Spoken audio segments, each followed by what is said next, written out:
কে? আমি স্টার বাংলা থেকে অতনু বলছি। আপনি কি সুমি খাতুন বলছেন? এই তুই সেদিন গান করে পাঠালি নি, স্টার বাংলা থেকে ফোন করিছে। এই হ্যালো স্যার, আমি সুমি খাতুন বলছি। কংগ্রেচুলেশন, ফার্স্ট রাউন্ডে আপনি সিলেক্ট হয়েছেন। আগামী 5 মে মেগা অডিশন, আপনাকে কলকাতায় আসতে হবে। এই হ্যাঁ স্যার, যাবো। আপনাকে স্টুডিওর অ্যাড্রেস মেল করে দিয়েছি, চেক করে নিন। Thank you sir, thank you.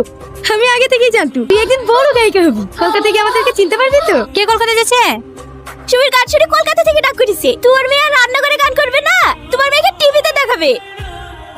ও তো আমার টিভিতে দেখার শখ নাই। বাবা কোনো কলকাতা চেনে না, আর মেয়ে যাবে কলকাতা। কলকাতা যাবি কি বোম্বে যাবি? বেরপর স্বামীর সাথে যাবি। আমি যাবো মা। চুপ। এসব কথা যে তোমার বাপ শোনে না, তোমার সাথে সাথে আমাকেও বাড়ি থেকে বের করবে। এলো ধরো কাঁঠালটা কটকা, ওসব গানটার ফোন মাথা থেকে নামে ঘর কন্যার কাছে একটা মন দিয়ে শেখো, তাও শরীর ঝাঁটা খাওয়া থেকে বাঁচবা। বাড়িতে না জানি যাবি, আর কোনো রাস্তা নাই। কালকে রাতে আব্বাকে অনেক বুঝেছি, রাজি হয়েছে না। কেউ সাপোর্ট করে না আমাকে। কেনে তোকে সাপোর্ট করার লোক নাই নাকি? ওইটা না তোর বয়ফ্রেন্ড, ওকে লিজা না? এই ও কলকাতায় কাজ করে না? হ্যাঁ, এই তো এক সপ্তাহ হলো কলকাতা থেকে বাড়ি এসেছি। বাড়ি এসে যে কদিন থাকে তোর পেছনেই তো পড়ে থাকে। এই লালটু। আমি হ্যাঁ, সুমি ডাকছে। কি হলো, আসো।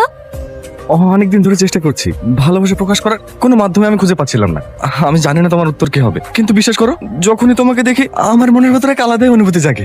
মনে হয় যায় না সবসময় তোমাকেই দেখি। তুমি কি আমাকে বিয়ে করবা? চুপ। চিনা নাই জানা নাই, ডাইরেক্ট বি। কি হলো?